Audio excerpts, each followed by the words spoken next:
नमस्कार दोस्तों, मैं किरण अरोरा स्वागत करती हूँ आपका अपने YouTube चैनल पे।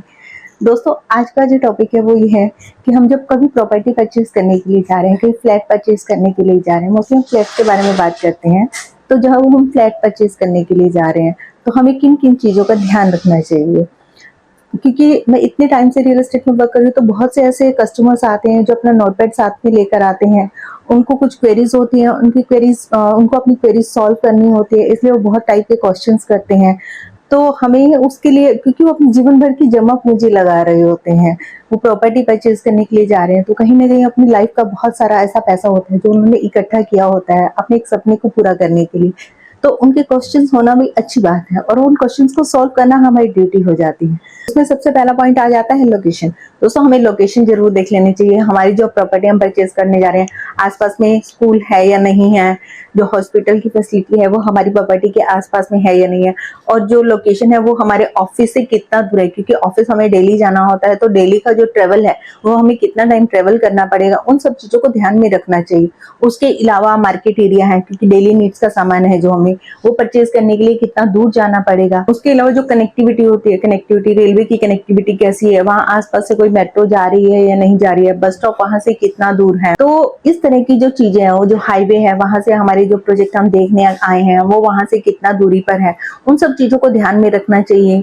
मीन जो लोकेशन देखते हैं तो हमें ये सब पॉइंट्स पे ध्यान रखना चाहिए। अभी हम प्रोजेक्ट देखने के लिए निकले हैं तो हम एक प्रोजेक्ट नहीं देखेंगे, हम लोग मल्टीपल प्रोजेक्ट देखेंगे कि जो प्रोजेक्ट है वो कौन से बिल्डर का प्रोजेक्ट है, बिल्डर ने कितने टाइम पहले उसको स्टार्ट किया है और कितना टाइम है उसको, कितने टाइम से वो रियल एस्टेट में वर्क कर रहा है, कितने प्रोजेक्ट उसने ऑलरेडी डिलीवर किए हैं, जो प्रोजेक्ट डिलीवर किए हैं वो सही टाइम पे डिलीवर किए हैं या नहीं, उसमें जो एमिनिटीज रही हैं वो कैसी एमिनिटीज रही हैं। तो हमें उन सब चीजों के बारे में भी जानकारी होनी चाहिए। उसके अलावा अभी हम प्रोजेक्ट देखने गए हैं तो उसके अंदर जो एमिनिटी, आजकल क्या है मोस्टली ट्रेंड है कि हर एक प्रोजेक्ट में हर एक जो डेवलपर होता है वो और सभी की सभी एमिनिटीज बनाते हैं। तो हमें एमिनिटीज देखनी चाहिए कि एमिनिटीज कहीं एक कॉर्नर में तो नहीं है, हमारा यूनिट वहाँ एमिनिटी से बहुत दूर है तो हम उसको यूज ही नहीं कर पाते हैं, या हमारे घर में कोई बच्चे हैं या सीनियर सिटीजन है, तो अगर आज सोसाइटी में कुछ गार्डन वगैरह है या जो एमिनिटीज हैं उसको हम यूज कर पाएंगे या नहीं कर पाएंगे, तो उन सब चीजों को ध्यान में रखना चाहिए। दोस्तों, तीसरा पॉइंट आता है यूनिट। अभी हम जो प्रोजेक्ट हमने डिसाइड कर लिया तो हमें डिसाइड करना होता है कि हम कौन सा यूनिट लेने वाले हैं, जो यूनिट हम परचेज करने वाले हैं, या हम जो यूनिट डिसाइड कर रहे हैं उसका कारपेट एरिया कितना है हमें पता होना चाहिए, उसका बिल्टअप एरिया कितना है वो भी हमें पता होना चाहिए। उस रूम में वो जो हमारा फ्लैट है जो हम परचेज करने के लिए जा रहे हैं, आपको सनलाइट मिलेगी या नहीं, या वहाँ का जो वेंटिलेशन है वो कितना कैसा वेंटिलेशन रहने वाला है।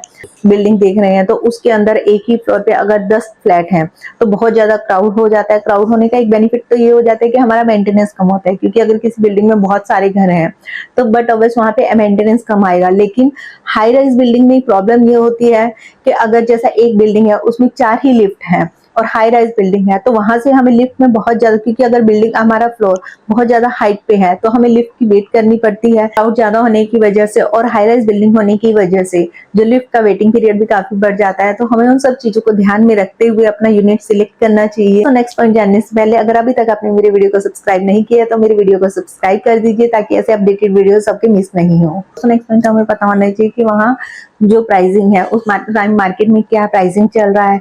किसी जानकर के बहकावे में आकर या किसी ऐसा जान पहचान के चक्कर में हमने कहीं ज्यादा पैसा नहीं दे दें, क्योंकि अगर हम ज्यादा पैसा दे देंगे तो इन फ्यूचर हमें पछताना पड़ेगा, क्योंकि एप्रिसिएशन पे, उससे बहुत ज्यादा एप्रिसिएशन पे इफेक्ट पड़ता है। दोस्तों, नेक्स्ट पॉइंट आता है जो पेमेंट प्लान। हमें वो जो पेमेंट करना है उसमें क्या हमें बेनिफिट मिलने वाले हैं। अगर प्रोजेक्ट जस्ट अभी स्टार्ट हुआ है, उसका सीसी रेट नहीं आया है, तो बट अब इस प्रोजेक्ट का जो प्राइसिंग है वो बहुत कम रहता है, उसमें हमें बहुत ज्यादा बेनिफिट मिल जाता है।